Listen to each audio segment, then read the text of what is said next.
We want to go over safety tips out of the Robinson helicopter manual.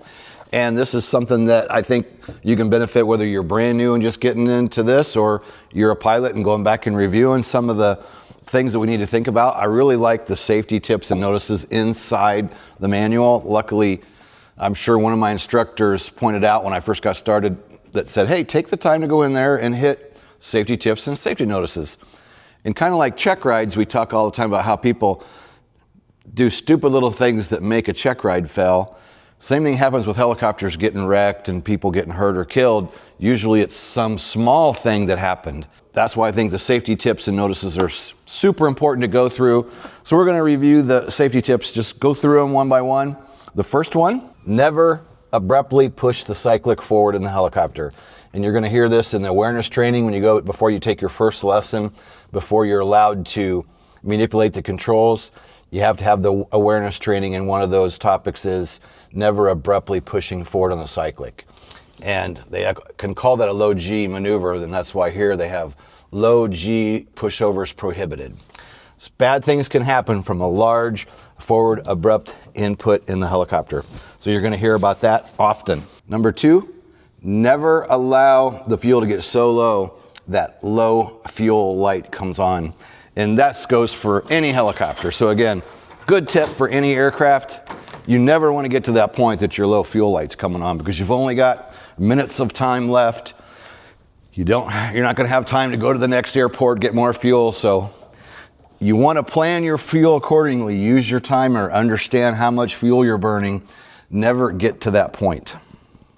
Next, never leave the helicopter unprotected where curious onlookers may inadvertently damage critical parts, such as tail rotor blades. We'll have Lindsay come back here and take a look at the tail rotor. So this is not only the danger of somebody back here messing with the equipment on the back of the aircraft, something could get damaged, but this is something that we're always concerned about, is the tail rotor. This thing's spinning really, really fast, and it's very hard to see. So anytime you're in and around the helicopter, the tail rotor is a danger, and you have to always be making efforts to keep people away from that tail rotor.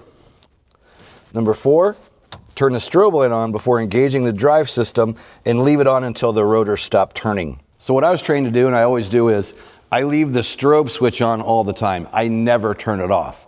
That way, anytime that master comes on, the strobe light is flashing. That warns people that you're possibly getting ready to start and take off with the helicopter. So it's a good idea just to always leave the strobe on at all times. And this can save you as well at some point by leaving that switch on all the time. You'll be warned if you get ready to walk away and you haven't remembered to turn the master off. You'll see the light flashing and go, oh, hey, I need to go turn that master off. So when you come back out, you have a fully charged battery. Number five, never carry an external load except when using an approved hook. Anytime you add something to an aircraft on the outside, it needs to be something that's approved and has an STC with it, a supplemental type certificate. But it also talks about putting anything on side the aircraft. You want to take special care. Of course, a lot of people are mounting cameras on the outside of aircraft now. So just be very, very careful about what's approved and what you can and can't add to the outside of an aircraft. Number six, avoid abrupt control inputs or accelerated maneuvers, particularly at high speed.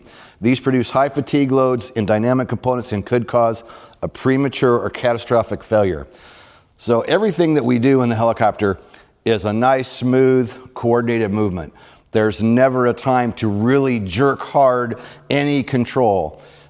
The only one time kind of exception is with the collective in the R22. If the engine fails, this collective has to be lowered within 2 seconds to make sure that you don't get into blade stall. In general, the maneuvers that we do, the control inputs are nice and smooth.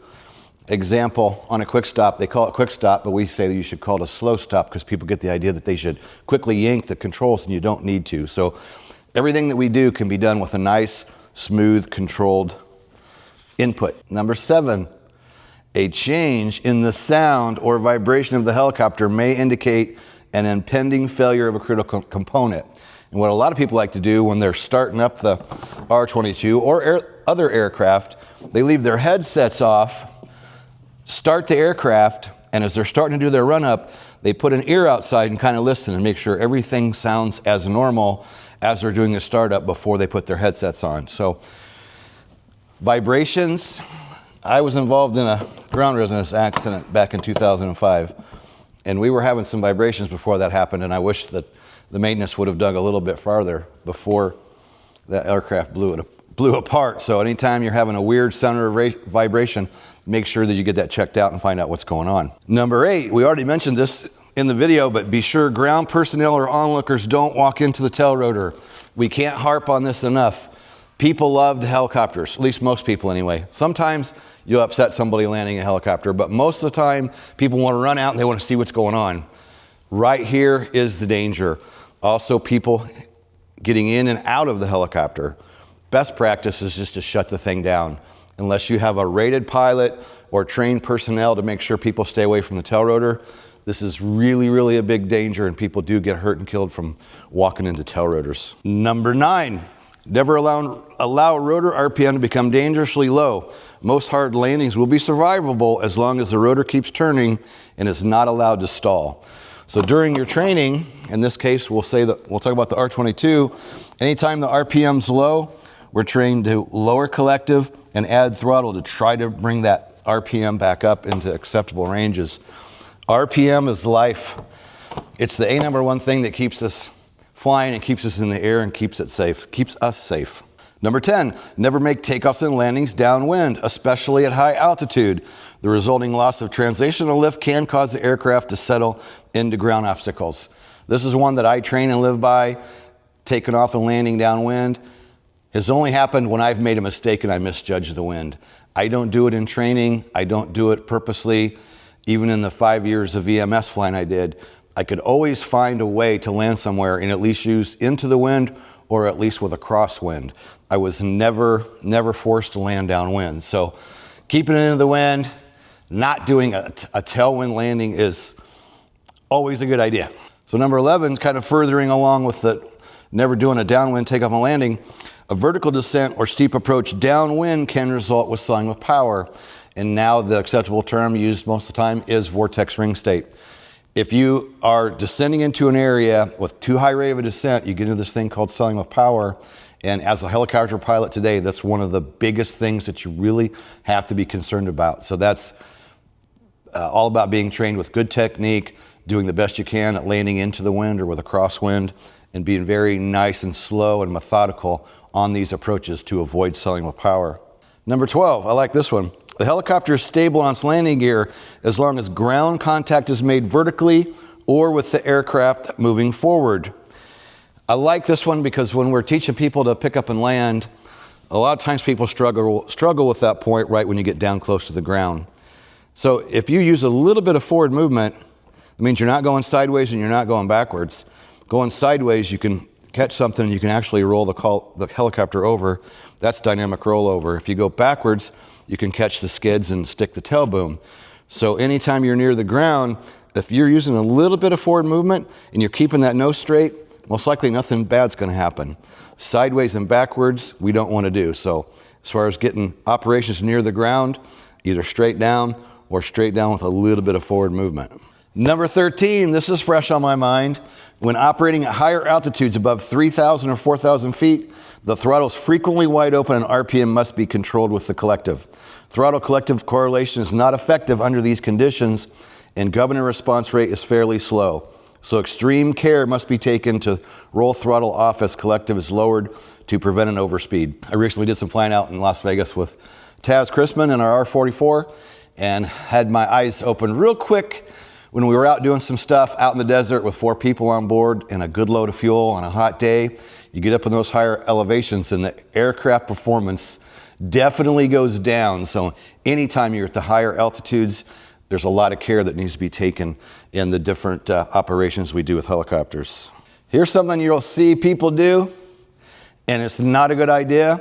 Do not use collective pitch to slow the rotor during shutdown. So you've shut the aircraft off and the blades are slowing down and people get in a hurry, and so they want to like pull collective to put more pitch on the blades, or they want to push pedals, or they want to get out and grab drive shafts. That's never a good idea. You're putting extra stress on components, and you want to either let the aircraft blades slow down, just let the momentum go away, or if you have a rotor brake, use a rotor brake. But purposely slowing down the aircraft blades Not a good idea. And I'll throw another one on that I see on YouTube all the time. People get out, they shut the engine off, blade's got a pretty good, spin going on. They get out and they just walk away. And the helicopter's sitting there, blade spinning, tail rotor's going around. Not a good idea. Stay with the aircraft until the blades are done moving. Another good one, number 15. I just made this mistake last year and nothing bad ever happened. We were doing a favor for Heather over here, doing a baby drop or whatever you call it. What do you call it? You put this gender reveal thing. Of course, we weren't dropping babies. Never land in tall, dry grass. The exhaust is low to the ground and very hot. A grass fire may be ignited. We went over and did this job last summer for that event, and we were looking for a good place to land, and I picked what I thought was a good spot. And once we got in there in the R44, I realized the weeds were really tall. Luckily, we were dumping Heather off, so we hurried up and got her out of the helicopter so I could get the hell out of there, because I was worried. Because you can see the exhaust is really, really low, R22 or R44. So landing in tall grass, you could start a fire and obviously catch the helicopter on fire, and that'd be a really, really, really bad day. Number 16, always check an area for wires or other obstructions before practicing auto rotations. Sure, I think that should be always check an area for wires or other obstructions anytime you land a helicopter, right? That's kind of an obvious one, but it's in here. Why? Because people have hit wires, towers, all kinds of obstacles. Here's another one for you. You see on YouTube all the time, these people are out flying rivers and valleys and lakes and getting real low. Not a good idea, because what happens over rivers and valleys? People drape wires across them. So all this YouTube stuff you see with people down there low flying over a river, not a good idea. And number 17, the last of the safety tips. Never attempt the magneto check while in flight. If one magneto is malfunctioning and the pilot grounds the other one, the engine may stop completely. If a magneto malfunction is suspected, leave the key in the both position and land as soon as practical. And I can tell you what will happen when a magneto goes bad. When one of the two goes bad, it's probably going to run really, really rough, and you're going to have a loss of power, and you're going to want to get the thing on the ground. So self-explanatory, but if for some reason you had this thought of checking a magneto in flight, don't do it. They might have to do an auto. Yeah, if a magneto failed in flight, if you could keep flying it, if you had enough power to fly and land without doing auto rotation, that would be best, but that might be a choice. It might be it's running so rough that you have to do an auto. So that is a possibility. So that's an update. The video we're replacing inside HOGS is really, really, really old. This is going inside the HOGS site. We're going to do some more videos on the safety notices. Those are a little bit more entailed, so we're going to make some other videos on the safety notices, just because, again, those are a little more at length, and those dive more into a lot of the reasons why people get hurt and people get killed. So before we go, we have 2 free downloads for you below. Top 10 check ride tips, Private Pilot 101, both of these Amazon bestsellers. This is tips for a check ride. This is general helicopter flying techniques, practices, thoughts and ideas while working on your private pilot. We'll put both of these down below the video so you can get a free PDF copy. And also, don't forget to check out Helicopter Online Ground School at helicopterground.com. Peace out. When you feel the pressure to fly, but know the right decision is to stay on the ground, hit the HOGS no-go and live to fly another day. Helicopterground.com.